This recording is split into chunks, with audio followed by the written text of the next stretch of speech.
Hello, welcome to Weekly Geek Speak. I'm Andrew. I'm Scott. And I'm Steve. And we're back! Yeah! Thank you for listening to our DVD commentary last week. I hope you enjoyed it. Let us know if you did actually watch it with the film, because I'd be intrigued. Did it work? And which animals do old ladies sound like in your view? But anyway, we all... God, back that. We are Weekly Geek Speak, a weekly podcast to splurge all our thoughts on geeky things into your ears. I've not seen you guys for a while, so it's lovely to see you. Oh. I have missed it the past... it's only been like a week longer than when you normally I don't think it helps that literally as we went, we'll just take a week off, it was like, here's all the news ever! Yeah. Oh, trailers! Do you want some? There you are, the biggest ones in the last 5 years. News, developments, news!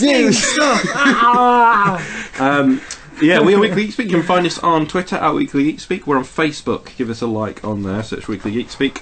And our website, weeklygeekspeak.com. You can download us on YouTube, Spreaker, Stitcher and Podcast Land. And now we can announce that we are on YouTube. You said YouTube. You did. You said YouTube. You said YouTube iTunes. and missed iTunes. Oh shit. We're on iTunes. Where you were going?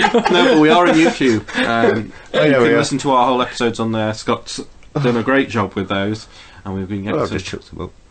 Well, it's better than not doing it, isn't it? Yeah, it's true. I just thought that was a bit too much praise for what I've done. I don't take praise very well. No. You were awful, Scott. Thank you. Before we start, coming up we have Luke's Doctor Who section. We will be trashing those trailers that we've just mentioned, some rather big ones, I'm not sure if you're aware. And Steve's bringing us his news. And before we start, I just want to say a big thanks to the Anywhere That Here podcast who sent me the t-shirt. They did a Fabrily t-shirt campaign and they needed to sell a certain amount and they managed to hit it. So I think I saw that. It's quite nice. Is it red? It's red with like a roundabout on. It says Anywhere But Here. It's designed by Stephen from History of Misunderstanding. Oh, cool. But it's cool. So thank you for that. Cross-podcast synergy, isn't it? And also, I'd like to say well done to you guys as well, because November was our best downloads we've had ever. We're very thankful. And that's amazing. And I hope for many more declarations like that. That's awesome. Have we done our intro yet? Yeah. You always don't listen to our intro. You don't. I have not said my name. You did. Did I? Ages ago. What's wrong with you? I don't know. You know what? Recently, I'm genuinely getting scared of developing some sort of Alzheimer's. Very short period Alzheimer's. The other day, I was outside smoking with someone. I went, I didn't know you smoked. And they went, we had this conversation 2 days ago. I don't know. I'm genuinely scared. I think I'm just overflowing with geek news. I can't process anything else. Quite funny because you did bring it up last week in the. Am I doing it all the time? I must just. It's that natural and automatic. I must not clock it. Sorry, guys. Anyway, but we thought we'd start a bit differently this time because we've had a lot of interaction. So, what better to talk about than a couple of weeks ago? We did Scott brought his top 5 Tim Burton movies, and we asked you for yours on Twitter, and Steve has brought them along in his little book. I have on a sheet of paper. It is on paper this time, yeah.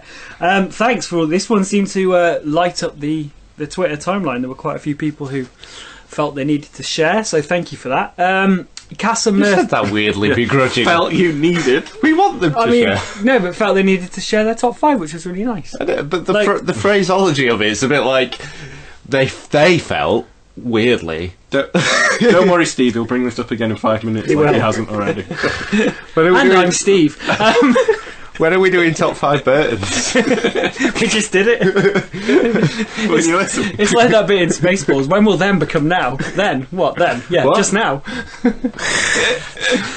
Thanks to everyone for sharing your top 5 Tim Burton films on Twitter.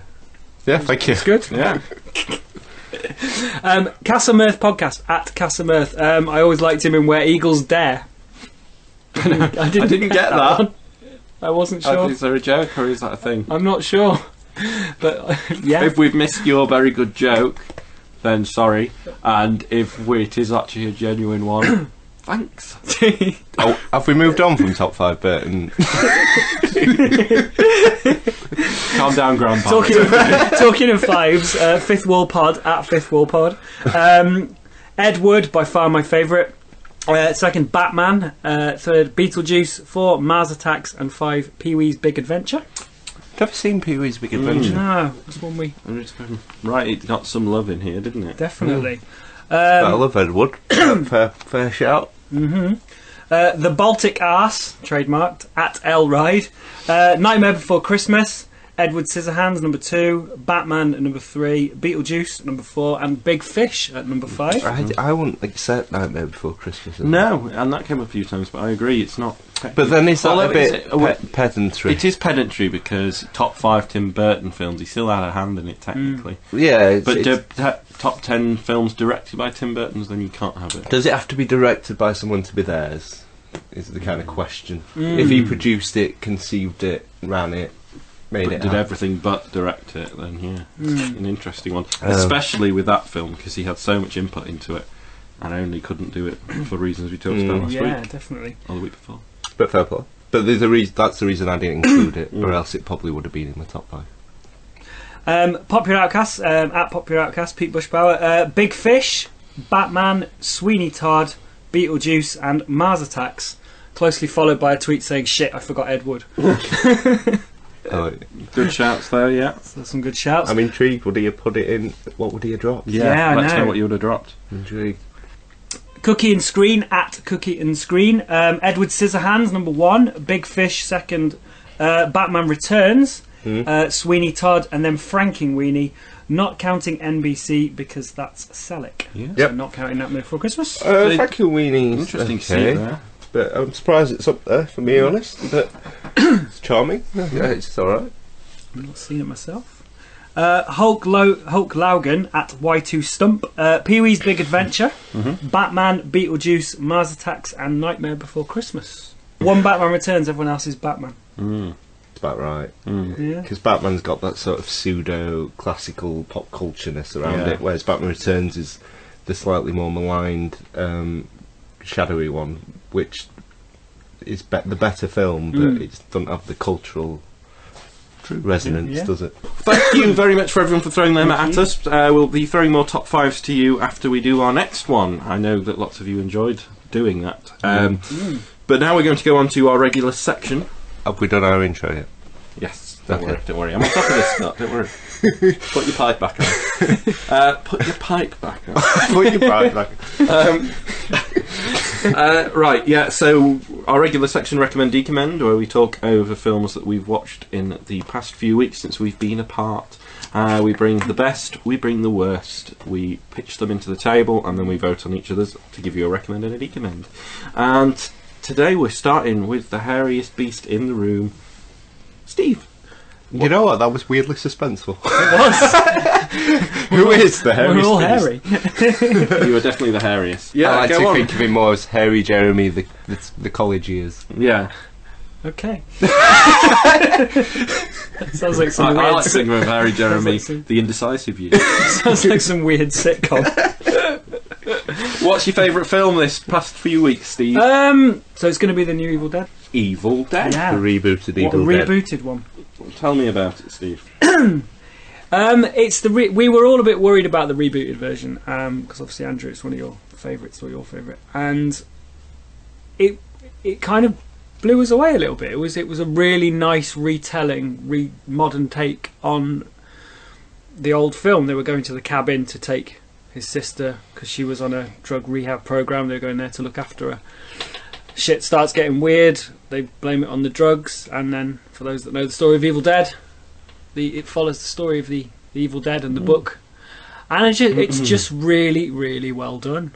And they don't the gore is over the top when it happens. It's not excessive, but it is when it's needed, and it's just a good. It just looks good.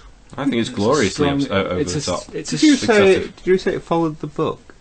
No, the story of the Evil Dead, and then they find the book. Oh, right. Yeah. I thought you all It's not based on a book. But it's just a really good, strong 8 out of 10. Fair enough. And I thought I really enjoyed it. Yeah, liked it. Scott, what have you got on your plate? I watched The Imitation Game with Benedict Cumberbatch, Cucumber Patch. It's about Alan Turing, who broke the Enigma code in World War II, and he's a sort of an Aspergic genius, with a bit of a tragic history. I just thought it was a very solid drama, elevated by Cumberbatch, just because he's just a phenomenal actor. Keeps pulling out stops, isn't he? Yeah, and it was just incredibly watchable. Doesn't do anything overly. Doesn't rewrite any. Doesn't remake the wheel or anything. Doesn't change the game. It's just a solid drama, well acted, well delivered, and enjoyable. I think it'll do well come Oscar time, probably. So, I watched 3 from our awards that are in there. They are Guardians of the Galaxy, which is still a good, strong 8 out of 10 for me. What We Do in the Shadows, which is still a great 9 out of 10 for me. And Frozen, which is an 8 out of 10 for me as well. Have we talked about that yet? I don't think we have. Taking those ones out, I'd then be left with Beetlejuice, but we talked about that the other day, so I'm going to throw that out the window as well. So that leaves me with a whole bunch of 7s. So I'm going to go, because this is the last recommend of the year. It's a festive time of the season and things, and it's one that we haven't spoken about last year very much either. And that is Rare Exports. What? Rare Exports. I don't know what that is. It's the story. It's a Norwegian story of a little boy whose dad is a reindeer butcher, and every year that they bring the reindeer. Is that a thing? Yeah, because out there that's their source of food. They can't have sheep and things; it's too cold, so they eat the reindeer. And meanwhile, on this mountain, there's some mysterious people mining there, and they find that it's a burial site, which is what they were looking for. It turns out that this burial site is a burial site of Santa Claus, but not the Santa we know. They're not the Coca-Cola Santa, the ancient evil Santa Claus which comes along and because the old story is that the parents would give you gifts if you're good, but if you're bad, Santa Claus comes into your house at night and thrashes you with a stick. I think I've heard of this, but I couldn't remember it being called Rare Exports. So that I think it always has been Rare Exports, hasn't it? Has it never been alternative? No. And it's a fantastic film. A really great alternative Christmas film. It's still very Christmassy despite its horror storyline, and still feels like a kind of from the 80s. It feels like it should be made in the 80s kind of as well, because it's a story of the two boys going off and dealing with this, and how a little boy who is a bit childish for his age becomes a man in a way. It's a great story, but it's hideously creepy. I mean, you've got scenes with hundreds of naked old men running around and stuff, chasing children and stuff. It's really creepy, really eerie. Now it's a 7 out of 10 because it kind of feels like there's a bit missing in the middle. It kind of goes from A to C very quickly without playing with B, and it seems to be over in a flash, but that would be my only criticism of it. Yeah. Otherwise, it is such a good, different, great horror for the Christmas period, yet still feels Christmassy at the same time. And I'd advise it. I'd advise it to you as well, Scott. I think you'd like it. It sounds interesting. Anyway, yeah, so that's mine, Rare Exports. So Steve, you have Evil Dead, Scott, you have The Imitation Game, and I have Rare Exports. Steve, you're voting first, The Imitation Game and Rare Exports. The Imitation Game, it sounds interesting, but I think it's one of those films that just doesn't Tinker Tailor push Dr. my... Spy, the yeah, same. it just doesn't push my buttons, and whilst I'm sure it's incredibly good, the machine Alan Turing creates is basically the beginning of us moving into the digital age in computers. Right. He's the godfather of the modern day computer. He is. I said Doctor again on Tinker Tailor. Did you? I didn't know it. So in that respect, I'm intrigued, but again, I think it just, I don't know, it's not something that I'll rush out to watch. But it's one I might catch if it's on Netflix, and it does sound good, but I just don't, those sort of films I don't think float my goat. What sort of films? Float your goat. Yeah. I like that. What sort of films? I don't know. It just, like you said, it will do well at the Oscars Intense. and that sort of intense kind of History, yeah, historical I drama. wouldn't call it modern intense. history. don't know. It just, I've seen the trailer and it didn't do much for me. But Rare Exports I've seen, and I think Rare Exports it genuinely took me by surprise. I didn't know what to expect. I went to the cinema to watch it on the poster, and it's great. It's over the top. It's slightly, it's heartwarming. It's weird. It's funny. And like you say, it channels the spirit of Christmas whilst managing to not be Christmassy in places. Yeah, but it's well worth a watch. So I'm going to go Rare Exports. Rare Exports, which means I vote next. Evil Dead and the intimidation game. Imitation game. Not the limitation game, as I said the other week. Incidentally, Intimidation Game was the working title for Batman Begins. Oh. And Rory's first kiss was The Dark Knight. Okay. So I'm going with. I'm interested with. I think I've heard a lot about Cumberbatch in this. I've heard very good things. Heard his performances stand out. That's not surprising. He's done that a lot. He's very talented. He's the Fassbender of this year, really, the past couple of years. High praise. Well, the Fassbender was everywhere, wasn't he? The Like a couple of years ago. Yeah, I know what you mean. Yeah. And then he got his big willy out, and Cumberbatch, step up. That's all I'm saying. But I really like Evil Dead. I was surprised when it came out, and was still extremely entertaining. And I was kicking and screaming about this. I didn't want them to make this film. Yeah, I was angry. I thought, leave it alone. It's like remaking the Bible. Don't. Not quite. Yeah, I know what you mean. In my view, it No, is, yeah, because yeah. it's a horror. It is a horror staple. I didn't want a horrible, shiny Americanized. Well, it's American, but you know what I mean. Really personalityless. Well, that's remake. it with Evil Dead, isn't it? It's oozing with personality of the filmmaker, and it's so idiosyncratic that it's one of those like, don't remake that. So I know exactly what you mean.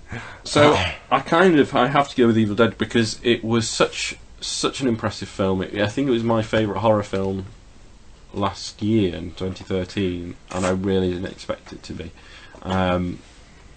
It's a 9 out of 10, I think, for me. Not as good as The Evil Dead, but that is like my number 1 or 2 horror movie ever. But it certainly is definitely the one I would pick out of those two today. So I'm going Evil Dead. So you've got to decide. You have 2 horrors: Evil Dead or Rare Exports. I've not seen Rare Exports. I really do like the nice little synopsis you gave me.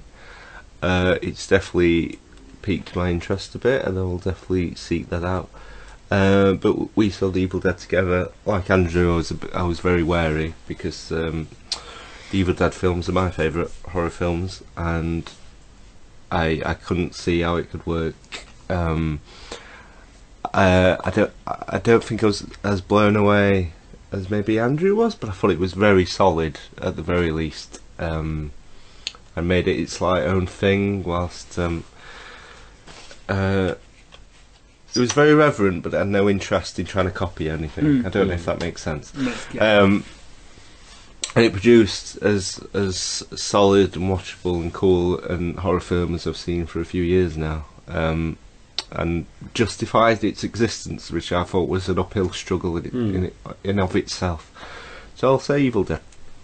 Evil Dead. So you recommend this week is Evil Dead. Decommend, Stephen. Purge Anarchy. Okay. Is my decommend. It's a real shame. It's a kind of, the first one, the idea of it had so much potential. So one night of the year, there's no crime. If you don't want to participate, you lock yourself in your house. You symbolise that you don't want to be part of this purge, and it's kind of a way of keeping down the population. I think that's I've been championing this idea for years. It's not a bad idea. And the first one, nice little story, but it sort of set a family in a house. Well, we've seen that kind of thing. And this second one went, okay, Purge Anarchy is now the city. So that sort of made me think, right, okay, I avoided trailers and things like I tend to do. And again, it's the really nice idea, just not done very well. They're still not quite hitting the goalpost that they could hit with such a cool idea. Like, the crimes just seem to be, I don't know, it's just driving around with guns, and the people in it, allegedly this is the 6th purge by this film. It's saying we're on the 6th annual purge. And the people in it, you're thinking, how have you survived 6 of these? Are you serious? You don't... The characters are awful. I didn't like any of them. And it just felt... It just didn't hit the right notes. There were a couple of nice little bits, but it just didn't explore that world enough that I thought it was going to do. Yeah.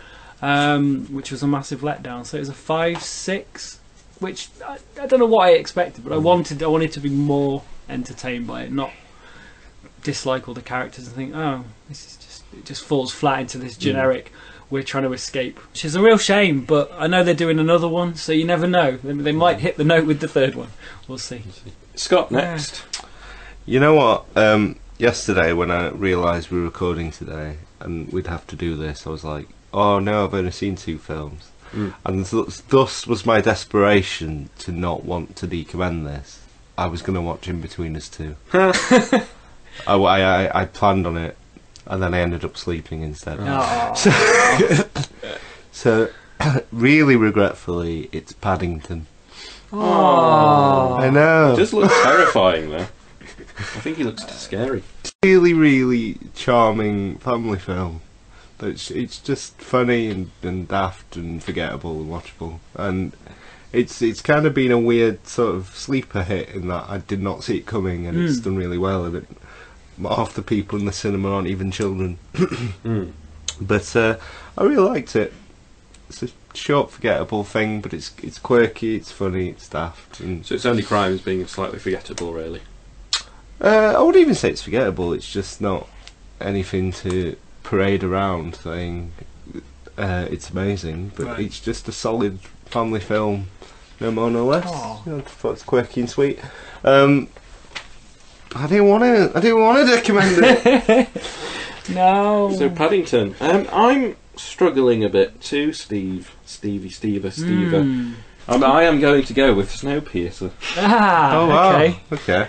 Snowpiercer, no, though. I did hear good things, and it was recommended to me. To summarise it all the way down, my problem with it is I just don't buy it. I like it as a concept, I just don't buy it. I can't take... My problem is, I like my sci-fi to be believable.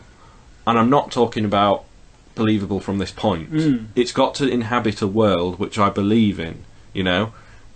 You've got to kind of explain it. You can go anywhere. You can be the most outrageous idea in the world as long as you explain it and make it credible. As long as you believe there's a sense of order in that universe that's presented. It's like and Snowpiercer kind of deals with some of the issues that perhaps Hunger Games does.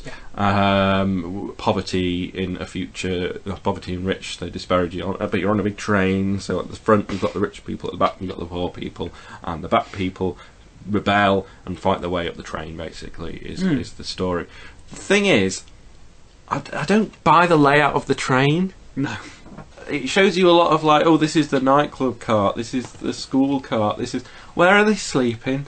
And I know you could go, oh, well, you wouldn't want to see them walking through 94 carriages of beds. Well, you kind of saw it at the back. Yeah. Why can't I see it at the front?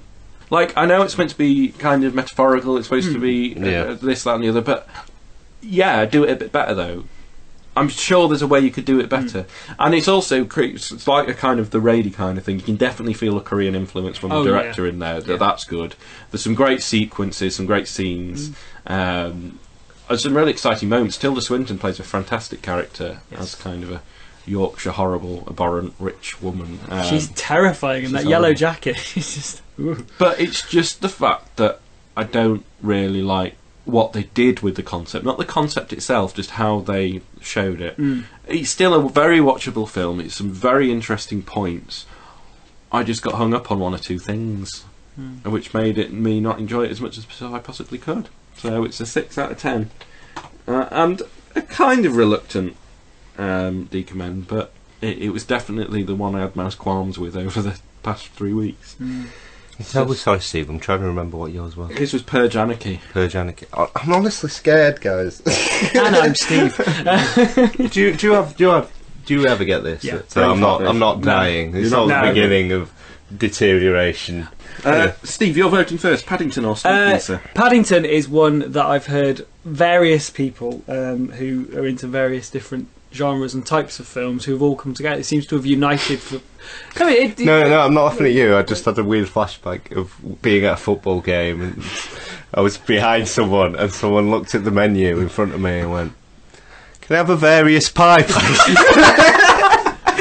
And I just had the perfect flashback to that moment. I went, still amuses me. Sorry, carry on.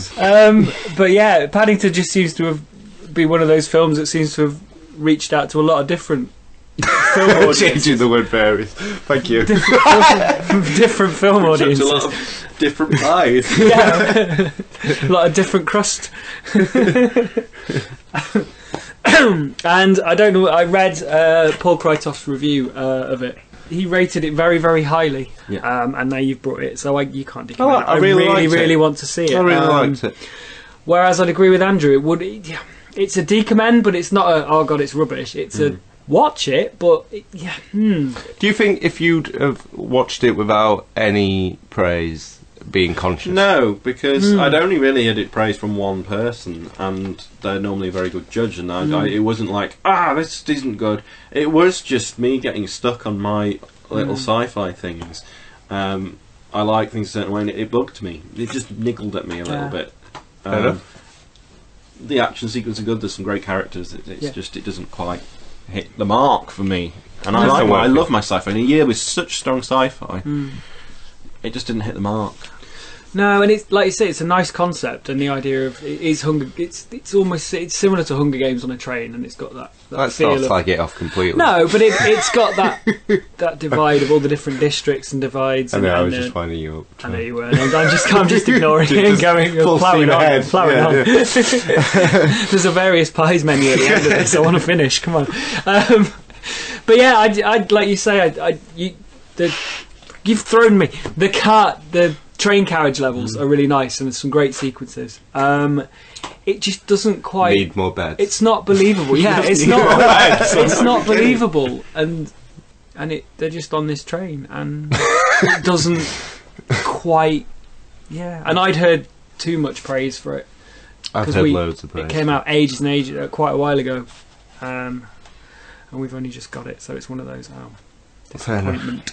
That took a while to get my words. You went Sorry, I don't help you sometimes. Which means I know Paddington and Purge.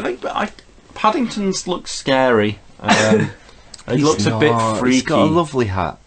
I know he's got a lovely Unless hat. you've got a marmalade if sandwich. you were walking down the street and a little freaky bear walked past with some Wellingtons. You know what? British people are so nonchalantly indifferent.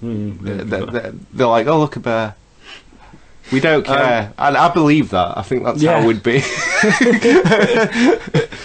The Purge, the first one, didn't really interest with me. Everyone was going, doesn't that sound like a great concept? I was like, meh.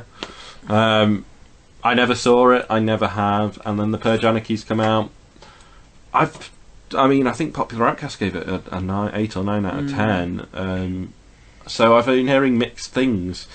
But, I can't really decommend Paddington, even though I think he looks a bit freaky. But you've said it's good, Krytoff said it's good.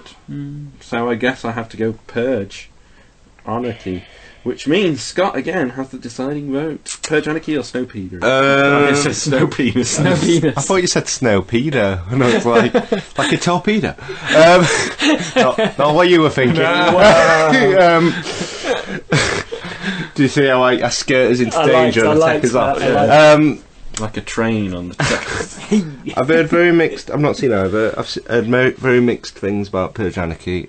The general consensus largely seems to be it's a lot better than the first one, but it didn't seem to grab you. I doubt I'll watch it. So I've not watched the first one, and I like the concepts of them, but I just don't see me ever getting around to it. Maybe I will, maybe I won't. Snowpiercer has been on my list of I am going to watch that, and it's been up until now almost universally praised to me from several people, and I just like the sound of it. Even you two not quite grabbing you you weren't being disparaging or anything, but even the comments you were making as you were trying to articulate why it didn't quite grab you, I thought, I want to see that. So, it has a lot going for it. Yeah. It's just little things that Yeah. wound me up enough for me not to enjoy it. I'm sure you will actually, as if you can take your head away, and with you probably liking like the Nolan films that go out there a bit more, then it's probably a lot more appealing to you, I'd say. Yeah. Cool. So I'm going to have to say for Snowpiercer, so sorry, Purge, Anarchy. Steve, double hitter. Double whammy. Bill. So, wow. Yeah, well done, you got the double there. But no film we brought today was particularly a bad film, interestingly. I've only watched two, though, unless you cast epic TV crossovers, which we don't.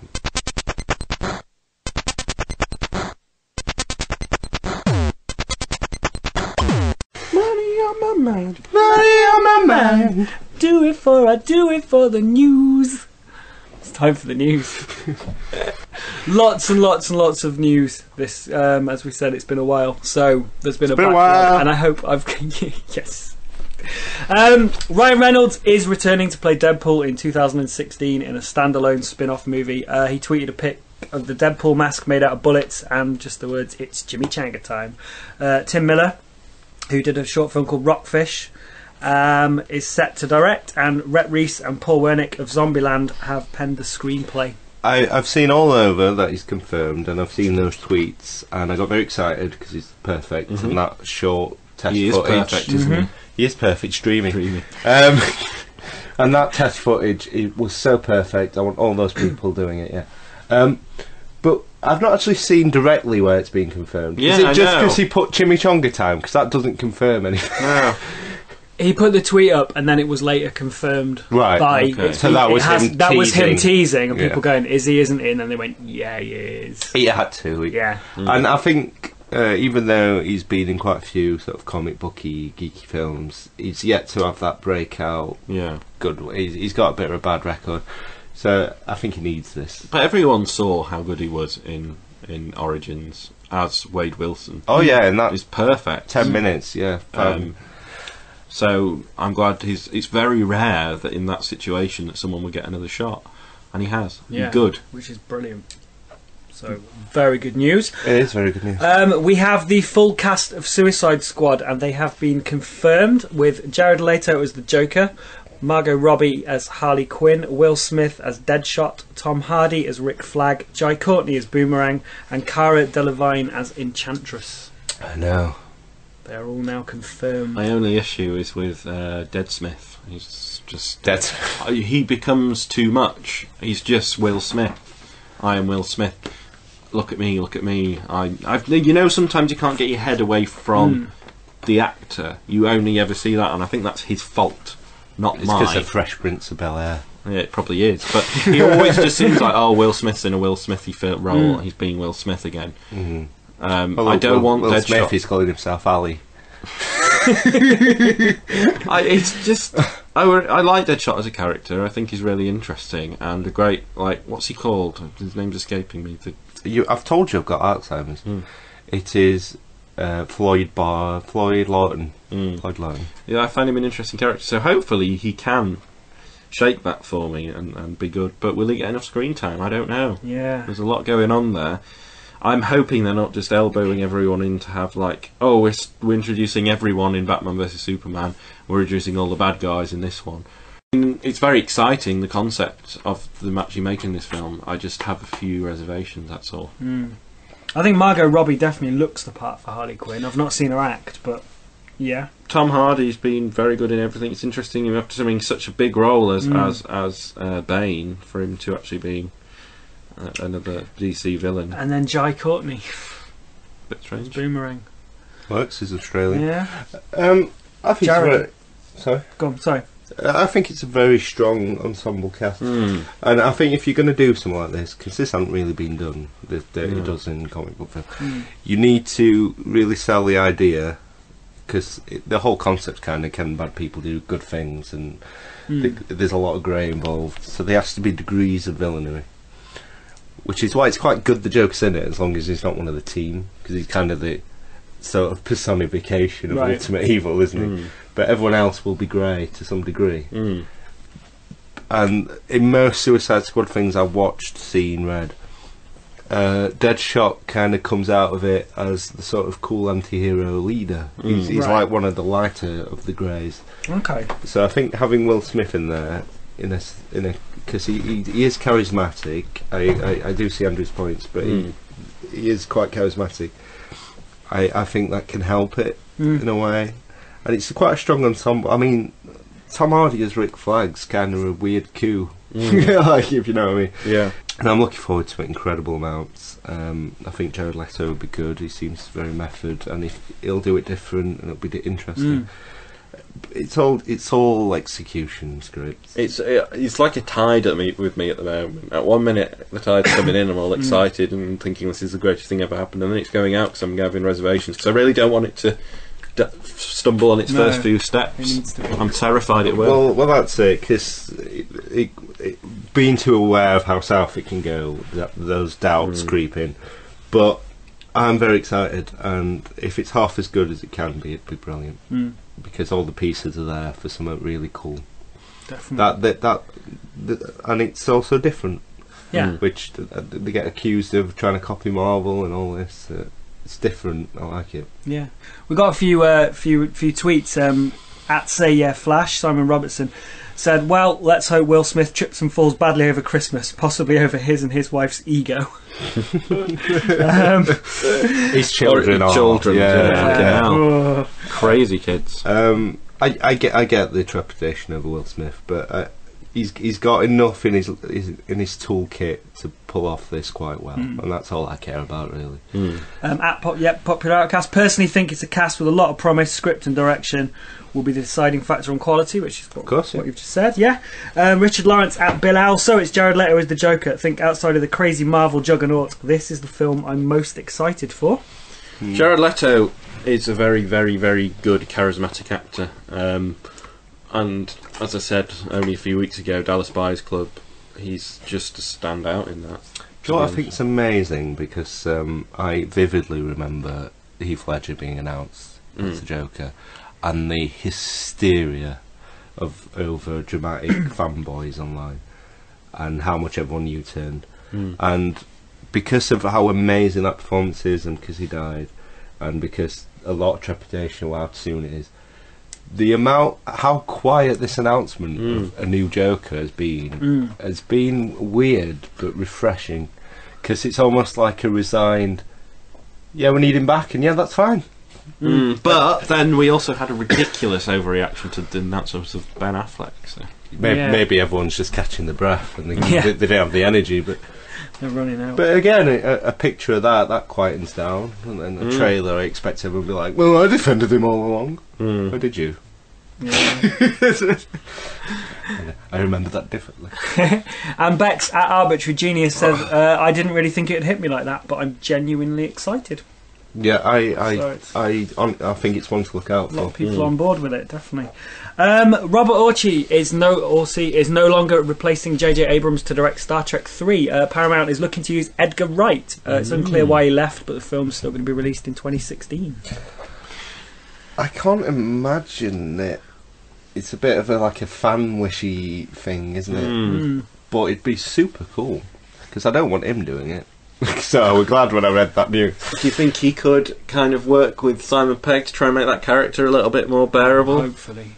It's interesting, and I've said for a long time, give Edgar Wright a franchise to work with. But I'd like one that he's starting off, personally. Yeah, it's his personality and quirks in his filmmaking that I respond to the most. So trying to sort of homogenise himself into a already existing franchise, I don't see why that has to be Edgar Wright. If you know what I mean by that. And Abrams left such a stamp on Star Trek. Yeah. It is very Abrams in the way it looks. It's almost the definitive Abrams. It'll be vision. easiest gig in the world, that, because it's just take what's established and make it your own. But I don't think you need an Edgar Wright for that. No. But it'd be cool. I like the idea of Edgar Wright doing Star Trek. But You think we'll get a lots of fast cuts of Kirk putting his uniform on, his badge going on? Phaser. Mick Frost turning up as a Klingon, like, all right. God. Expect all of that. Yeah, it's going to happen. It's been rumoured for a while now, but it's now 100% confirmed. Benedict Cumberbatch is going to play Doctor Strange. Kevin Feige has said Doctor Strange's story requires an actor of great depth and sincerity. And in 2016, Benedict will show audiences what makes Doctor Strange such a unique and compelling character. I am shocked it's come out of nowhere, this. It's Wow. almost Sideswiped. it's almost like when I heard Jason Momoa was Aquaman. Whoa. I was floored. Oh. I mean, just give us a clue. And I don't know who sent it, but somebody tweeted it's another franchise ticked off by Cumberbatch. He's doing everything. Yeah. He's going through it. I saw a picture shown the other day of him touring the Marvel headquarters from about 2 or 3 years ago, and I wonder if it was for this or something else. It's obviously for something, Yeah. but I wonder if this had been muted a while, or if they were trying to poach him for something else that didn't quite jibe at the time. But it's cool. It'd been one of the first names I'd tried to get for DC to play anyone. Man on a Brainiac, I don't care. X-Men news, Oscar Isaac from Drive and Sucker Punch is going to play Apocalypse. And they've narrowed down a young Jean Grey to Chloe Moretz, Elle Fanning and Hayley Steinfeld of True Grit. And young Cyclops is Ben Hardy from EastEnders, Chloe Rowe from The Golden Compass, and Timothy Chalamet from Interstellar and Bumpy Goose. Because his name is spelt like a Bumpy Goose name. Timothy Chalamet. It sounds like a name. It's true. Yeah. You know what? After watching Days of Future Past, I was all like, I'm really surprised how much I enjoyed that, and I'm looking forward to X-Men Apocalypse.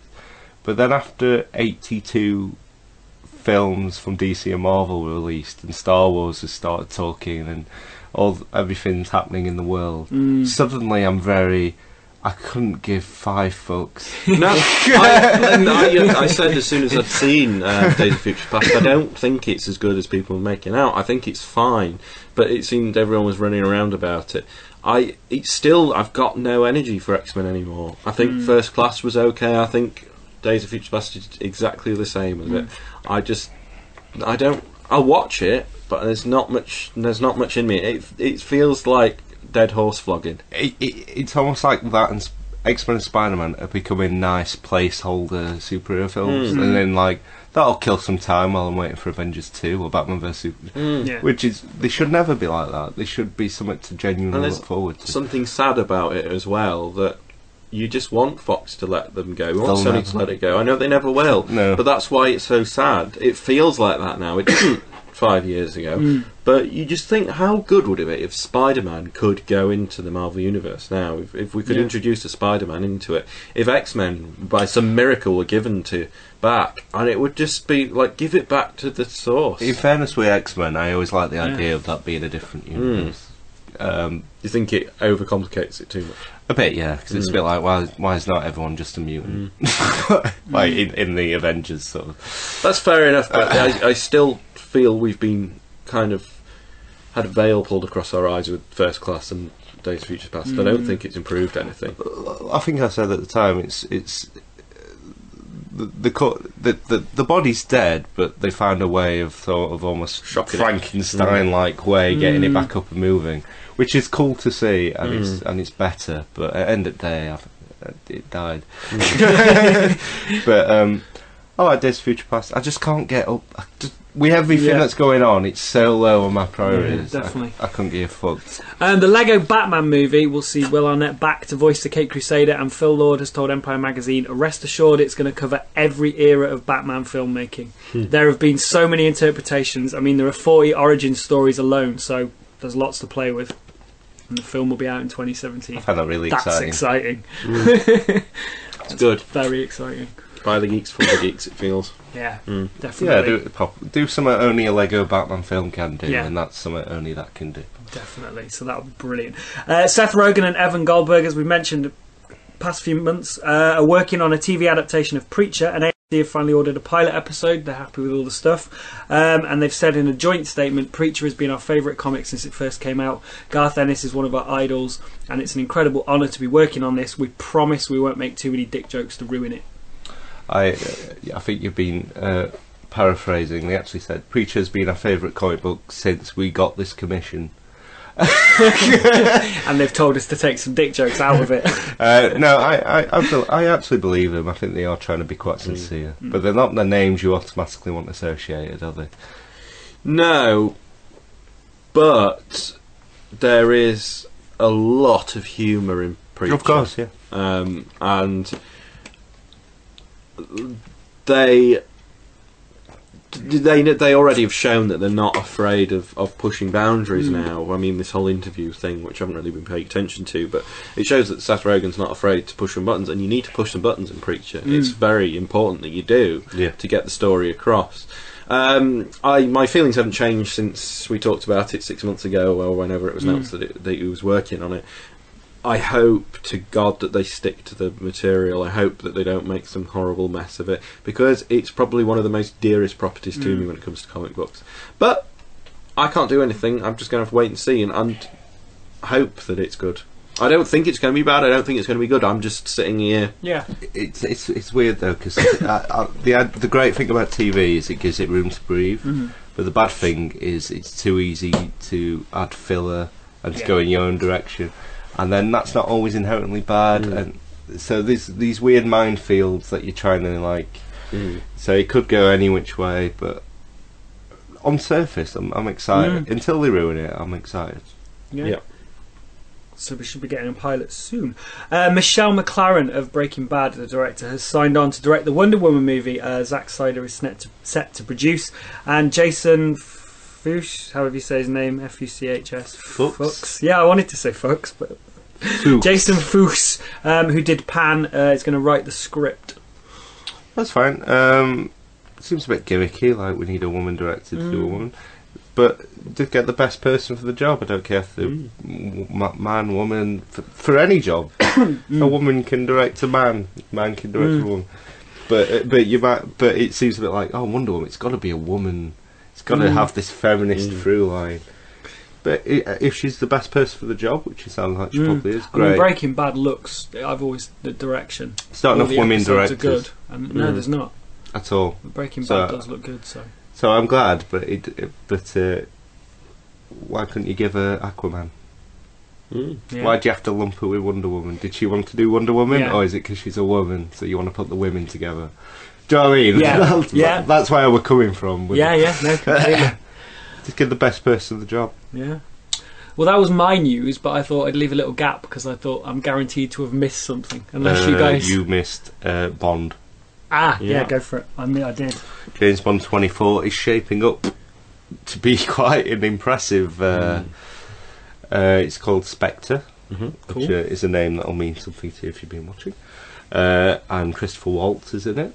Okay. Heavily rumoured to be playing Blofeld, which is someone I've been calling for till I've been blue in the face. Can you think of a better person to be a Bond villain now? No. I'm bringing the ultimate Bond villain back. Yeah. This is exactly if you gave it me tomorrow and went, what shall we do with Bond? I would sit down. Yeah. Christopher Waltz is Blofeld. So I'm excited. Dave Bautista's in it from Guardians. Cool. I'm sure there's more. But I'm really excited because I loved Casino Royale. It brought Bond back in a more raw and elemental way, deconstructed it a bit. I thought it was a great reboot, and I thought from now on we can maybe get a proper continuity going with Bond, which we've never had. Yeah. And then Quantum of Solace happened. No one remembers it because the pacing was terrible and not much actually happened. I'm sure it's fine if you want to sit back and sit down with it. Okay. But it was such a letdown. Yeah, I think it was just the fact that it was such a huge letdown after. And then Skyfall felt like such an apologetic. We're sorry about that. It's an anniversary. We'll remind you every 5 minutes. Reference. Look, it's the Joker. At the same time, though, I think it's a very good film. I think it's a very good Bond film. Solid. I think it's fine. I think it's a 7. I think it's still, like, if you think about the Bond films we've been dealt in the past 20 years, it's still definitely probably in the top 3. Possibly, yeah. Yeah, probably. Which would be Casino Royale, GoldenEye, and that. Probably that's all the good stuff we've had in the last 20 years. But again, it felt a bit loose with the continuity because it dropped some sort of through lines that carried on through Casino Royale and Quantum Solace. I went, forget all that because you don't care. When we do care, you just didn't do it well. And now it seems like this is where we've been heading, so it might They're give going me to pull what it I all want. together. Yeah. Okay. I think it'll be cool. So out of being a bit meh, I'm suddenly quite excited for Bond. Cool. Which is awesome. Yeah, no, it'd be good. Who do you want to sing the song? Ooh. Oh, I never give a shit. No. I'm with you there. Who does? Will I Am. Probably.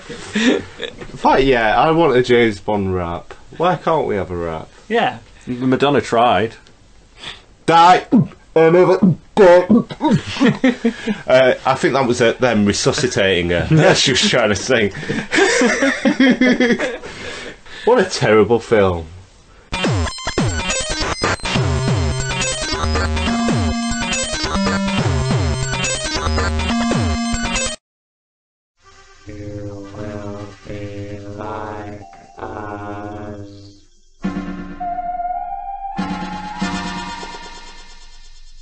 Hello. I'm talking to you from a solitary, somewhat neglected recess of the weekly Geek Speak podcast, and I'm here to babble at you about Doctor Who, so please be respectful. The North Pole. A research base is under attack from a sinister alien force, but not as alien as you might think. Through the hazy flurry of a blizzard, cloaked figures are sighted moving, their features indistinct. Shots are fired, but bullets can't stop the oncoming invaders. The Cybermen have landed. As we reach the end of one Doctor's tenure, a new era dawns. William Hartnell's final story, The 10th Planet, introduces one of Doctor Who's most enduring villains. These primitive cloth-faced variants are, in my opinion, the most unsettling the Cybermen have ever appeared. The remnants of their previous human selves are unsettlingly present, fleshy unprocessed hands and the outline of a face beneath a thin veil, accompanied by two sunken black eyes. Their strange multitonal voices provide a final disturbing element. Mondas, Earth's twin planet, which drifted away from our solar system many eons ago, has returned thanks to a propulsion system. Now the Cybermen want to make us like them.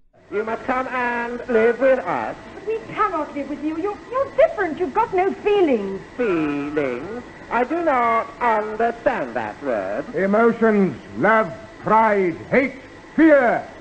Have you no emotions, sir? Come to Mondas and you will have no need of emotions. You will become like us. The 10th Planet does drag a little in places, but the concepts, design and performances all help. This story is notable for having been partly junked by the BBC, so episode 4 was animated for its DVD release. Further on into the 60s, and with a new design for the Cybermen, we're now in the company of second Doctor Patrick Troughton, who battles the Cybermen on the planet Telos, their adopted home. Tomb of the Cybermen offers us an insight into the culture and ideology of the Cybermen, their base full of interesting features such as a table with seats, presumably for when they're hosting cyber dinner parties. Eric Klieg, part of an expedition to Telos, awakens the Cybermen from their deep cryogenic sleep, convinced he can bargain with them. He soon realises that they are not so easily persuaded. We need your power. You need our mass intelligence. Are you listening? Do you understand me? Now that I have released you... Ah! Let me go! I set you free! It was all good! You belong to us. You shall be like us. Many humans will go on to try and form these sorts of alliances with the Cybermen and similarly fail. Third Doctor John Pertwee failed to encounter the Cybermen on television during the 1970s, the first colour story to feature the Metal Giants being 1975's Revenge of the Cybermen, starring Tom Baker as the Fourth Doctor. Here, the Cybermen's aversion to gold has them planning to destroy Voga, a planet rich in that most precious of metals. The Vogons, no, I said Vogons, not Vogons, Douglas Adams fans. Anyway, the Vogons are plunged into civil war, the Doctor, Sarah Jane and Harry Sullivan getting caught in the crossfire. There are some incredibly tense scenes involving backpacked bombs, and some moments of exuberant humour from Tom Baker. You've no home planet, no influence, nothing. You're just a pathetic bunch of tin soldiers skulking about the galaxy in an ancient spaceship. You speak unwisely. We are destined to be rulers of all the cosmos. No, I don't think so somehow. You tried that once and you were nearly wiped out. Because of Voga and its gold. If humans had not had the resources of Voga, the cyber war would have ended in glorious triumph. The Cybermen may sound vaguely American and walk around like self-help gurus, hands on hips, but it sums up what's so brilliant about Tom Baker's first season. Thanks for listening to me ramble on. That'll be all for now, I think. If you have any questions you want to send directly to me, send them to Andrew, Scott and Steve on thegeeks@weeklygeekspeak.com. Not my area correspondence. If you visit bbc.co.uk/Doctor Who/classic, you'll find tons of info and trivia about the first 8 Doctors. Who knows, you might become more knowledgeable than me. Nah. You can digitally harass me using Twitter, just follow @LukePietnik. And you can check out my sound production work at lukepietnik.com.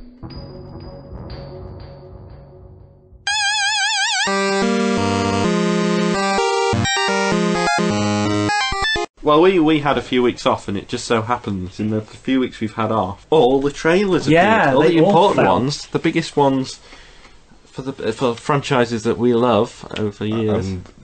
A teaser I'm particularly looking forward to might be coming very soon as well. Ooh, what's that? Oh yes, of course, that's in front of the Hobbit, isn't it? It's supposed to be done, and it's heavily rumoured to be in front of the Hobbit, but it's soon, certainly. And they normally get released on the internet slightly before, don't they? Yeah, at the same time at least. Yeah. Anyway, so the first one that we're going to talk about, let's go in the order that they were released. Jurassic World. A whole new frontier has opened up. We have our first genetically modified hybrid. We just went and made a new dinosaur? Probably not a good idea. It didn't give too much away, which I liked. It kind of said that the theme parks reopened, they've managed to get their shit together. Yeah. And it is now a theme park where you can go in a big sphere and look at dinosaurs. Which I don't like, I miss the Jeeps. Give me a Jeeps over a big sterile hamster bubble. ball. Yeah. I love the fact you can go under the water now and see them all as well. It looked cool, and it looks like it's going to deal with the same aspects of, you know, if you play God, it's going to go wrong. Yeah. It's all going to be execution. Like, you know, they've gone for this big super hybrid dinosaur, and it's all going to be execution. But it did seem to evoke the original much more than I thought it would. It does seem to want to play up to our feelings. Yeah. Jurassic Park love, even from the little piano, like. Yeah. And it even addressed the fact that it's a stupid idea to make a genetically modified thing in the trailer. Yeah. That sounds like a silly idea. It is kind of covered its base. But no, I had a lot for me. The only bit I didn't like was the big CGI crocodile creature jumping out the water. Looked a bit naff. Like SeaWorld. Like they were all sat around. It's a little bit naff, to be honest. I liked the idea of you going along with the dinosaurs. I agree, it would have been better to have a Jeep. Jeeps seem to be the Jurassic Park car. Yeah, exactly, and it would throw it back better, but I can see why it probably would be a bubble if we're pretending it happened. Yeah. Riding your bike with velociraptors. Interested to see what that's all about. Yeah. Yeah. Was he teaming up with a velociraptor? Well, they're very intelligent. He probably reasoned with them. Maybe he made a trade. Start off a biker gang. It's Star-Lord! Here's my tape player. Velociraptor puts the headphones on of it. Yeah. Hey. They all rock up later in some funky leather jackets, like woo. We'll see. I certainly like Chris Pratt. He's had a bit of a wave. Yeah, I think definitely. he can continue that. I think worst case scenario, it's going to be better than Jurassic Park 3. It has to be. And I think it'll be a fun blockbuster for next year. I think it'll be cool. That's definitely one I'm going to go to cinema to see. Having my newfound love for watching the first one again, this one definitely, like you say, evoked that first one. It was like, Okay, yeah, I'm sold. Whereas before, a few months ago, I was going, another Jurassic Park film, really? But no, actually, yeah. We had apparently there were some grumbles about apparently that the gate when it opens is a CGI gate, but he did say no, there is going to be a real gate. It's just we did that for the trailer. Yeah. We CG, and we have seen recently over the past year or so trailers putting in things that don't happen to throw you. And I like Godzilla was brilliant for that. Even Guardians did it as well. That's cool. Yeah. We got a couple of responses on Twitter. Simon Robertson at SayYeahFlash said, so genetically designing a killer creature to make it brainy and it escapes. Isn't that Deep Blue Sea? Still excited though. Yeah, but you know, it's just following through on that idea of you're messing with things you shouldn't mess with. Yeah. And you've gone too far. It's just a way of showing you've gone too far in. Just because you can, should you? It's that question, isn't it? Yeah. Science likes to. Just because we can doesn't mean we should. It's all. And at Popular Outcast, I'm incredibly excited for this movie, and it erases Jurassic Park 3 from my memory. The trailer looks aces, in my opinion. Yeah, I thought it was a very strong trailer. I thought it'd be getting top billing, and then more happened.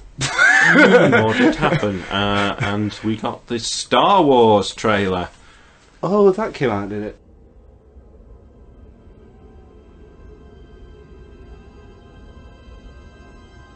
There has been an awakening. Have you felt it?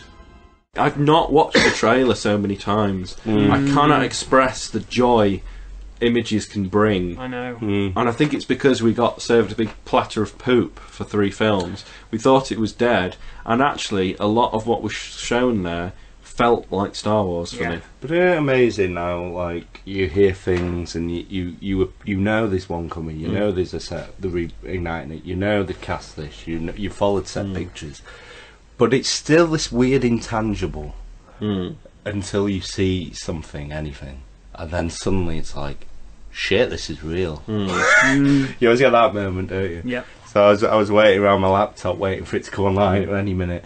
And I was that impatient, I couldn't wait for it to inevitably get on YouTube, so I had to download QuickTime Player.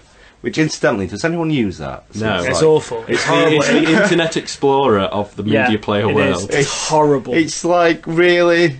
It's awful. But that's what I did for it. And I was so excited. It don't even give much away, don't even show you much. Anyone who's not a Star Wars fan would probably like, what's this weird assortment of pictures? Yeah. But it was just like... Okay, so let's go through it. So we start with the sand, and it beautifully holds that shot for a little while. Yeah. So you go, we're on Tatooine, we know we're there. And then it stands up in a stormtrooper. There's a black guy in the universe. Oh my god! He stands up, but he's in a stormtrooper uniform. Yeah. So that kind of harks back to even... he's not a clone. No. Not a clone, which is good, because they weren't originally, were they? They should be. That was something they did gloss over, though, wasn't it? But I think the implication is supposed to be like they were clones, they won the war, and then you start recruiting because you've got an imperialism regime. Because Luke Cersei wanted to join, didn't he? It becomes you become established as the governmental military, if you know what I mean. Everyone wants to be part. Yeah. Then we had a little football rolling around. Going, yeah, I liked it. Cool. I'm sure that'll sell toys. And it looked better though, because it wasn't one of those the little folding up ones that they had in Phantom Menace. Yes. With the camera noses. It just you mean the IKEA droids? No, the littler ones. Weird with the little folded. Yeah, they were. I can't. Yeah, they look like webcams with legs. Oh, I remember actually. Yeah. They look really naffy, and this one didn't. It looked like it was belonged. It just looked like a more optimised R2D2. Like, you'd want to be that. What else did we get? Practical. We got her on a giant speeder. Yeah, on a big, and that looked, because it doesn't look sleek, shiny, and fantastical gold and spaceship. It is a old bit of transportation kit that they're having to use on Tatooine, because that's what they have to use. It's amazing. It looked cool.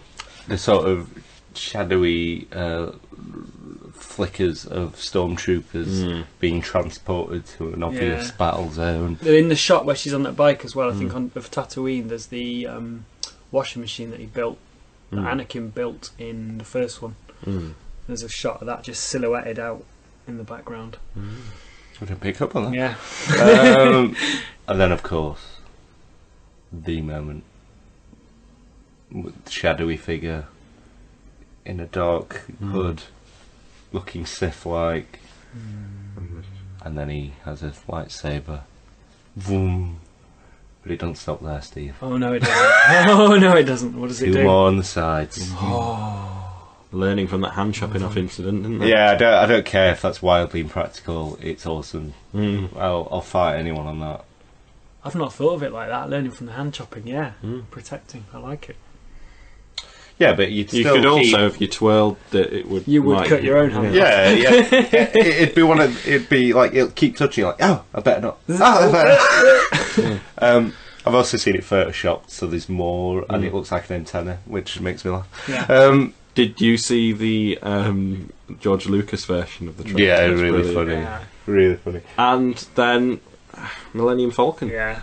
X-Wings. Which made my heart sore. It like you were saying in your own the prequels, you know, it felt like people chuck this word around. It's a very serious word. They shouldn't, but it does work in this context.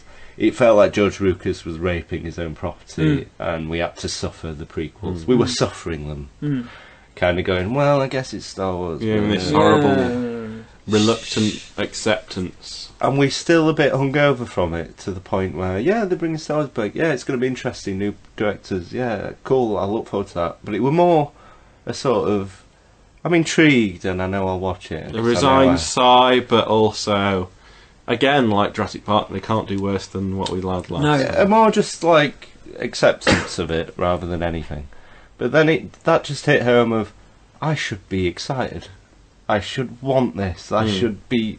And then I suddenly was, just from the simplest thing in the world, classic John Williams score, showing me more Millennium Falcon than I've seen previous. I love the tone and the visuals, look more modern, but all the iconography's in there. And it just excited me. And it didn't need everything. You didn't need 94 aliens doing the dance in the background. And can anyone tell me the plot? No. Love it. I don't want plot in a teaser. I don't want to know anything. No. It just showed me enough to get me excited, which is all I want. Yeah, and as a huge fan of the originals, I've kind of only seen Phantom Menace, so I've forgotten the other two exist. And this, I sat there and just first time I watched it, got goosebumps and was like, just transported back to being a kid watching Star Wars, which is so that's what they're going for. They got me, and I'm so excited. Yeah, I think it just got better and better and better. And like you say, by the time you got to Millennium Falcon, it was like, I need to watch this again after I've watched it once. I know. It was like, it's hard to explain it to anyone who doesn't care, but it was just like it was inner child baiting. Yeah, and I haven't felt like that about a film for a long time. But oh my goodness, regardless of how it is, I'm there. it awakened like a sort of damp fire people had kicked mud over. Yeah. Suddenly like caught ablaze over like 88 seconds of footage. It's amazing. It was very good. It was amazing. So good. And Arbitrary Genius on Twitter said, it gets a thumbs up from the household here, except for the cats because they're asleep, but really doesn't show much and a decent teaser. The cats have thumbs? She made some awesome Doctor Who cookies as well. She did, yes. Really? Yeah. She had to stop watching the trailer because she had to make the cookies, and I would have just gone cookie. What, was shaped like TARDISes? And Daleks and things. They were, they were incredible. And angels, weeping angels. Oh, nice. For with her husband's Dungeons and Dragons evening. It's awesome. Oh my god, they looked amazing. I want to go. That's just a great. That's a great day. Yeah, like Star Wars trailer, Doctor Who cookies. Oh yes. All right, let's move away from Star Wars and go to another franchise, which is getting another film, and that's Terminator Genesis. Still hate the name. Time you going back to, she was scared and weak. Take care of her for me, Kyle.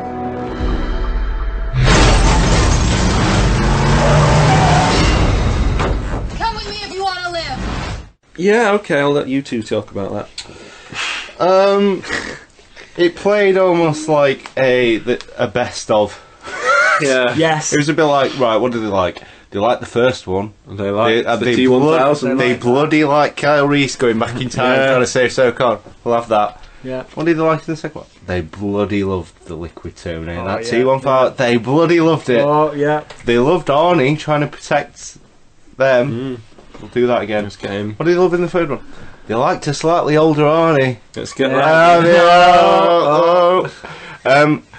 yeah. What do you like from Salvation?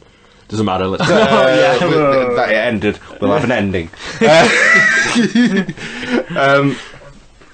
So it's tough to gauge. It's obviously, I don't know where it's going to fit very well. You're talking a lot of time paradoxes. Yeah. It's only the first one that does that perfectly. The rest are a bit funny with the time travel logic.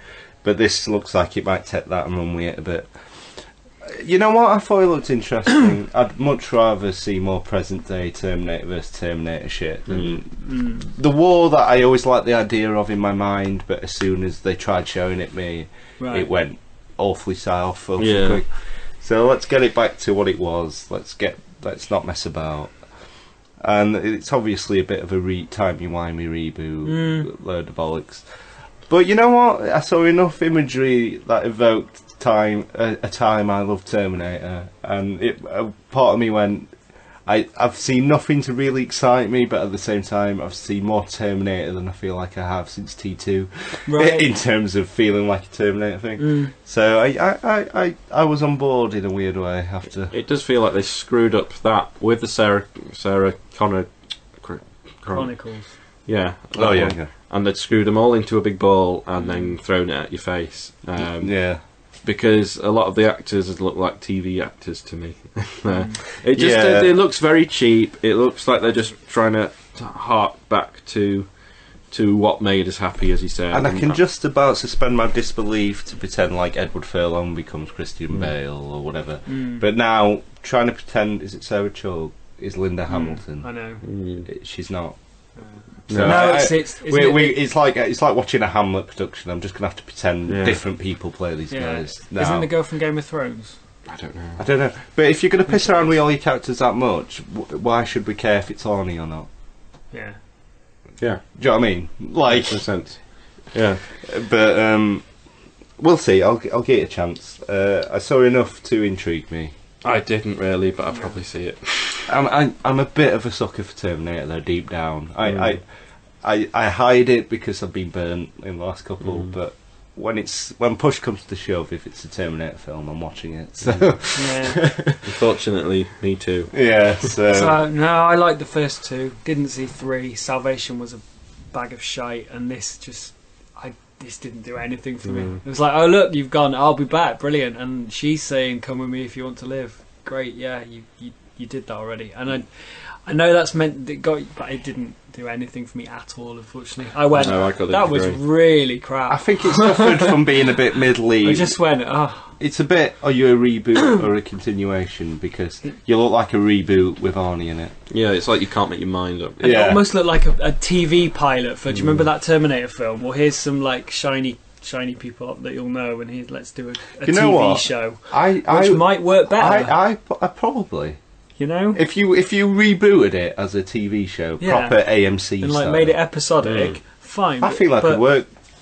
I'd be with you on that, but I don't like this. I'll see it, but I don't like it. Yeah. After 2 revisits to massive properties of my childhood before making me excited and run in circles, and I even have reservations with Jurassic Park. To see that, another beloved property, again, I just thought that's the worst of the 3. Awful, yeah. Even if Genesis turns out to be the most clever fucking pun in the universe after watching the film, it looks terrible as a film title. Yeah, it's not good. Took to Twitter, at Bill Owl said, surprisingly better than expected, looked visually alright as well, which I wasn't confident about. I don't know. I didn't dispute the visual, because even Salvation looked alright. It just happened to be bullshit. At Hollowspite, fuck yeah, action and paradoxes. I'm in. Definitely got those. J Bells at Artie Fufkin. I get the feeling this one's going to make time travel pedants go apeshit. That's what I'm thinking as well. That's spot on. And Paul Kryhoff, I hope he doesn't mind, but I screenshotted his Facebook review of it because it just... I hate to say it, but this looks like utter dog shit. By rewriting the events of the original with different actors, they're inviting direct comparison, and judging by the chiselled, wipe-clean mannequin they have playing Kyle Reese, that's an unwise move. And having Daenerys Targaryen leaning out of a car saying, "Come with me if you want to live," isn't fan service. It's the cinematic equivalent of molesting Grandad's corpse. Yeah. Which I just thought needed reading. It's certainly persuasive.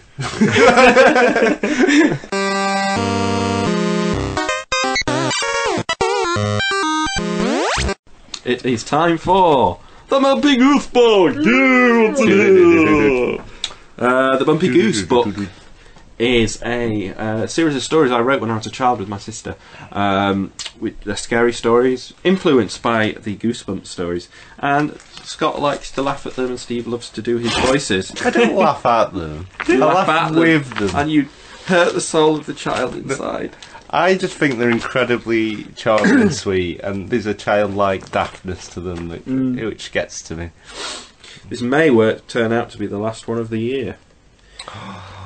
And with it being winter... When did we start reading them? Do you know the date? Or? The podcast was called It's a Hose Pipe, so have a look. Okay. Fair enough. No peeking behind sheets. A simple no would suffice. Yeah, just tell me you didn't know. God. Alright. But I appreciate the extra bit of sass. And with it being fairly seasonal, we're reading the Abominable Snowball. Why can't I say that word? I hope you're better. M. Night Shyamalan. Yeah. Did he write it? He did. He's so pleased with this. I know. It's all the other stuff I've forgotten. You shouldn't be reminding us how inept you were at reading. Yeah. So it's me. You can't read a bomb. Don't worry. Abominable. The Abominable Snowball. Juck Football. Juck Football. J-U-K. Juck Football. Juck Football. That's a name. Was staying in Switzerland with her grandfather Pollen. Pollen. Right, okay. You don't reveal these stories. Oh, sorry. It was Wednesday. Wednesday was the day Grandfather Pollen had promised Juck he would take her skiing in the mountains. Right. Juck was excited. Well, she grabbed her violet and blue skis. She had her sister's new ski suit on. It's just the way, I don't know what it is. There's just the way a child writes that amuses me. Like, it's really important we get the colour down and who owns them. Yeah. It's important. Now on to the story. When Grandfather Pollen and Juck had got to the top of the mountain, they frowned and began skiing back down. All of a sudden, Grandfather Pollen fell over and went rolling down the hill. He looked just like a snowball. I can imagine that. That sort of comedy tumble with snow and masses around him. 2 hours later, Juck lost sight of the snowball. What the fuck? Just rolled solidly for 2 hours. And she just watched. What was Juck doing? Just following it slowly, like... When Grandad's still alive. It's going to stop any minute now. 2 hours? Yeah. That's longer than Paddington. Bloody hell. To put some weird context onto it. She felt cold and lost. She felt cold and lost. She was lost. He's been rolling for 2 hours. It doesn't matter about him. Doesn't matter. Suddenly, a huge pile of snow rose in front of her. "Hello," said the pile of snow. "Hello," she replied. "Are you lost?" "Yes," she said. "Okay," it said. "I can help." "Okay," she said. "Prove it." The pile of snow said, "I'm the Abominable Snowball. I can do anything." Not enough people pronounce who they are. Yeah, obviously when you gather a reputation and stuff, that's when all that pomposity comes from and all that sort of. But when people try and impose it themselves, well, me, I'm the Grand Wizard of Snarf. No, that's what others call you. You know what I mean? Yeah, I'm the Archbishop. Leprosy. Makes me laugh. The Archbishop of Leprosy. I don't know. Worst religion. I'm a leprosist. Oh god. That'd fall apart. Oh! He grabbed her with his hand. She could hardly breathe. What? What did he grab her throat? He then threw her down the mountain. There we go. It's the childlike. Always one line. It's always the childlike. He then tapped her on her shoulder. He then said hello. He then threw her off a mountain. It's always that like. There's never a gradual like building. It's always like a suddenly out of the window. It always gets me. She sailed through the air at 257 miles per hour. Someone measuring her. Is that terminal velocity? She landed splat on a large rock. She was in India. The end.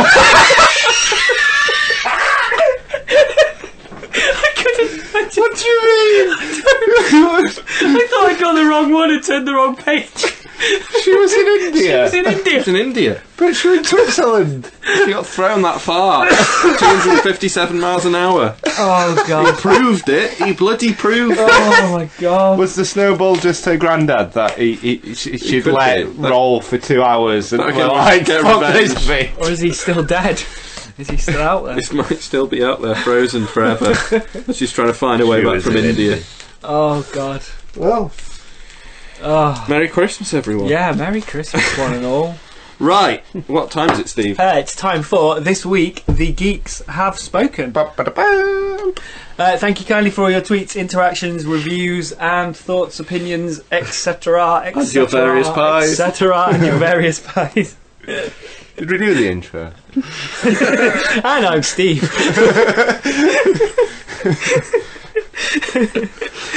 We'll start as always with the intro. With 3-word reviews. Pete Bushbauer, king of 3-word reviews at Popular Outcasts, saw a massive amount of films this week. I've picked 3 of my favourites. Wish I Was Here. Interesting life lessons. 9 out of 10. Is that your favourite? Is it? 9 out of 10.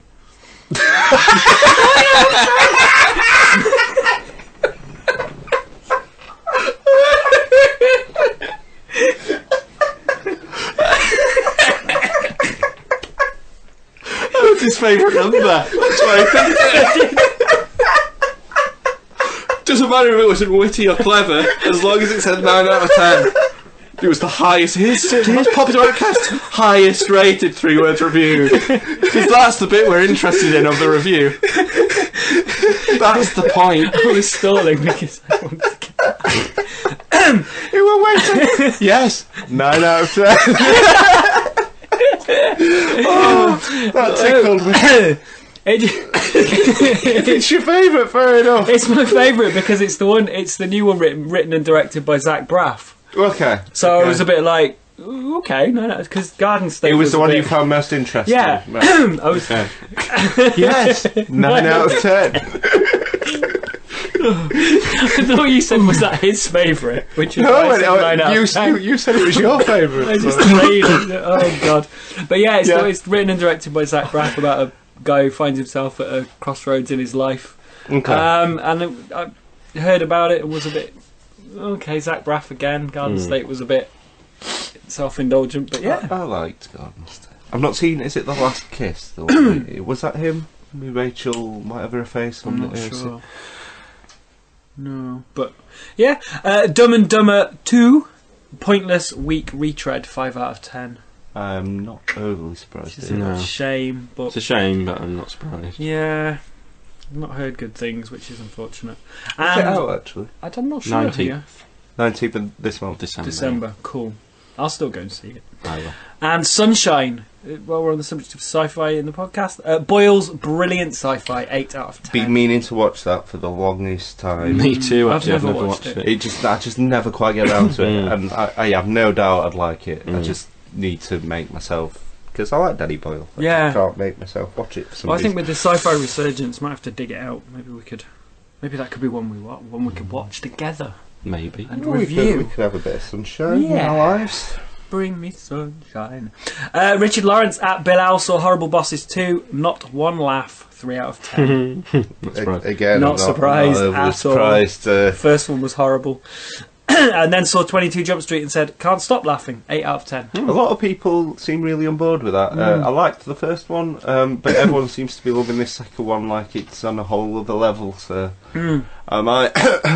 Well, I will watch it. It's one I definitely want to get. And at Hollow Spy, Mockingjay Part 1, disjointed, messy filler, 5 out of 10. That is exactly what I keep hearing. I'm not saying this because of my fun Hunger Games anti-ness, but I've heard a lot that it is just pointless. You were saying, it's got enough in there to fill it in. It sounds like it doesn't. No, it sounds like they've dragged out the first bit and just left it and gone, there'll be another film, and you don't even get any sort of, it doesn't wrap up anything, which is a shame. Yeah, it sounds. And I did read a review that said if you've read the book, you'll be like, alright, that was well done, bring me the next film. But if you've only been following the films, you'll be sat going, what? Why are we watching why did I watch that? Which is a shame, because they did the other two so well. But again, we've discussed like the other one that they repeated twice. Two. But not very creaky settee. It's your bum. It's your bum. Creaky sounds like naughty bum times, but it's a settee. Naughty bum times. Naughty bum times. That's what my mum used to call it. No, I don't want to be naughty. So I'd hold it in, and that's why I've got problems. 80% of that story's made up. It just sounded more wrong than it actually was intended, but it might be just my mind, although Steve looked like equally looked slightly disturbed. Where's he going? At Bill Owl, thanks for the pictures, glad you got your prizes. The belt buckle looked awesome, and the t-shirt. Thanks, Belts, Buckles and Tees, for sending those. It's an awesome website, check them out. It is, but prizes, and glad you liked them, they were cool. Alucard at I Am Dracula, the Pokecall episode, don't try to understand them, just rope, throw and brand them. Soon we'll be living high and wide. Matt at Matt Inkson tweeted at Live for Films picture from Black Friday in Gotham. It was just a picture of the Dark Knight Rises with a Tesco bag. Why the fuck has that come over here? Which made me chuckle. It's a post-Thanksgiving sale, we don't which looks. I know. Which looks mad. Like, I'm not that guy who's against the Americanization of the world. I couldn't give a shit. But that's the worst thing about America. Yeah. I don't want that. It's like you might as well introduce gun crime. We don't want it. Why has it started this year? I know. It just felt like an excuse. I think that the morons going there didn't care what they were buying. They just wanted to force themselves through a door and have a fight. Yeah, it's just bullshit. Which is exactly I don't want it. I don't want a telly that much. No, I'd rather pay more than it's worth to avoid that. If you're going to bring Black Friday over, bring Thanksgiving over, and we'll have a couple of days off work and eat some food. Fuck it. Why do we get all the shit? No, for fuck's sake. Absolute bullshit. I was shocked, surprised, and irritated by this Black Friday bollocks. It was because I've always known of it, of course, because it's huge in America. Yeah. But I thought, I'm so happy I'm English, and then now I'm like, now it's fucking we're everywhere. The biggest idiots because we don't even have a fucking good reason for it. Stupid. Absolute. I'm furious. It's just ridiculous. Yeah, but give us Thanksgiving because it's like a better Christmas. You get around, you drink. You don't have the presents. You don't have the stuff. You don't. Why is that better? I just think what's wrong with you? More of a. I don't know. Oh, you're not getting presents. It seems a nice day off to spend with family and have a meal. There's no pressure. It just you get that more. Christmas? You get lots of. I don't know. It just seems less pressure for Thanksgiving. I don't than like turkey. Christmas. Yeah, All right. So I like ham. Can we have a? We like could make beef. our own holiday. It don't have to be. Let's make a weekly Geek Speak holiday. What would you call it? Don't know. Well, that's why we don't. Fucking planner here, holiday planner. Dick tips. Sparky right. Not a bad show this week, lads, but was missing a certain something though. # no Sparky, no Sparkle. He's done that a couple of times, and each time I go, oh, what an odd critique to be reading out in front of us live, and then it's like, oh, and then I have a weird relief. Yeah, you were missed. You always are. You were. Scott looks like a little craftsman at his lathe as he builds a cigarette. Just like, he's organised all his cards into order and put them neatly on the shelf, and now he's rolling a cigarette. I'm very organised. I like I'm like a little worker bee. Don't mind me. Who has naughty bum time when he gets home with his mum. Because he doesn't want to be naughty. Okay. Is that what you got out? Do you wear waders or not waders? What's Do you butter your arm? I was trying to... How about the weaselly? I was trying to suggest that my mum was some sort of weird pagan who was like, for all farts were like some sort of devil coming out of your bum. I would call it naughty bum time, so I'd hold my farts in and therefore create some sort of long-lasting problem, and I thought that would derive comedy. I did not meant to imply my mum molested me, because that did not happen, and I can categorically state my mum has not molested me to date. Stop it! You're gonna kill me. Oh, fucking hell. Oh, tears. Just a bit of naughty bum time. Superfan Robbie Polanco at Robbie_Polanco, the Pokecall episode. I remember that film where the creature coming out as the kid was asleep. I think a cat fought it. Do you remember what it was called, Robbie? Because I really want to know. No. I'd be intrigued if I like get some weird primal thing out watching it again. But I've been trying to find out what it was. I'll know it if I see it, but I can't even describe it well enough to. But it's a very vivid image in my mind. I enjoyed that, weirdly, reliving our childhood. It's fascinating. It's not a thing we never quite touched on. Yeah, that was good. Fifth Wall Podcast, at Fifth Wall Pod, just tweeted a picture, damn right, with Harrison Ford, holding a sign saying, I shot first. Was that real? Was that legit? I hope so. Or is it like a Photoshop? No, it looked it. I said, though, it should just read, I shot. Because in the original, he just shot. Greedo never shot. Yeah. Oh, yeah, I guess. But, yeah. Yeah, you're right. Good point. But then it's not quite the proclamation that I shot No, first. but he shot. It should be the fact that Greedo never shot at all. Yeah, not that he shot don't acknowledge, second or third. Don't acknowledge an alternate version, and then there's no argument. I shot. Yeah. Yeah. I like it. I guess you're right. It's the new Apple-based bar that they're opening up. But he did shoot first. I've never heard anyone make a counter-argument, to be honest. Have you? No, I think it seems to be a completely conjured thing. Maybe George Lucas did. It's like a made-up debate that's apparently happening, but I've never met anyone on the other side of it. No. So it's like no, you did. hand shot first. Just accepted.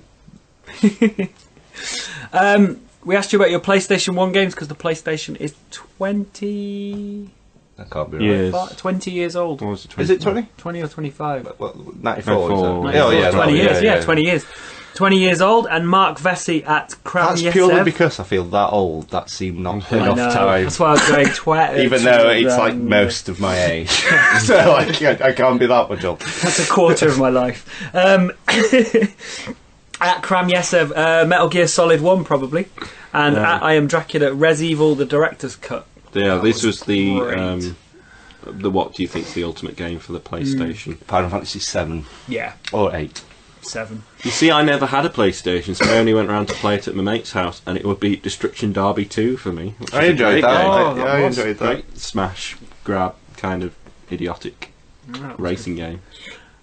And Anna Kournikovas Smash Tennis. Cartoony arcade tennis game. I was wondering where you were was going with great. No, it was just really good fun. Think about some naughty bum time with that. I've not played that. I think it's got to be Final Fantasy 7. Yeah, I have a soft spot for 8, No. but 7's the classic. I wasn't a fan of 8. I know ABH like 9 have this as well. conversation a lot about which is the best. 7 Final and 8. Fantasy. Well, Final Fantasy. Right. Seems to A be lot of 7, 8, people say that's prevalent. 6. A lot of people say 6, but 7's like largely accepted. 9's really good.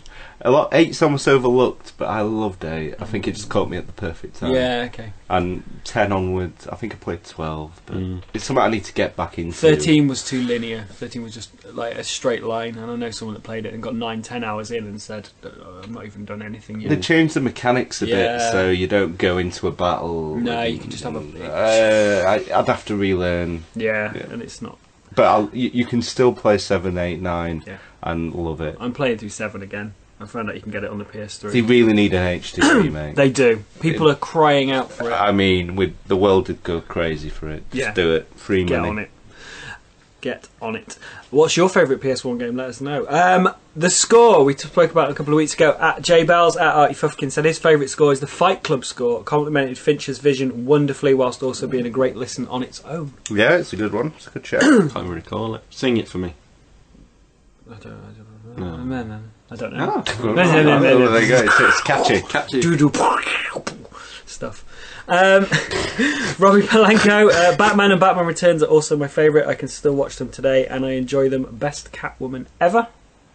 Yeah, it's a viewpoint I certainly accept. It's her or Anne Hathaway. Well, Julie Newmar could be one. Meow. The worst is the worst is Halle Berry, but I don't count her. No, that doesn't happen. That was then it goes Eartha Kitt, Lee Merriweather, Julie Newmar, Michelle Pfeiffer, Anne Hathaway. Right. What about in cartoons? Oh, now we're just opening a whole can of worms that we don't have time. I'll bring you the top 5 cartoon Batman Catwomen. I genuinely could have this conversation. That was this week. The Geeks have spoken. Thank you very much for your interactions. It's been fantastic. Muchly appreciate it. I've missed this, guys. I've missed you. Let's do this on a weekly basis. Yeah. Let's do it. For the Geeks. Please do vote on our awards. You can find... we'll be throwing that tweet out. It's got Caesar's face on the front of it, on the picture.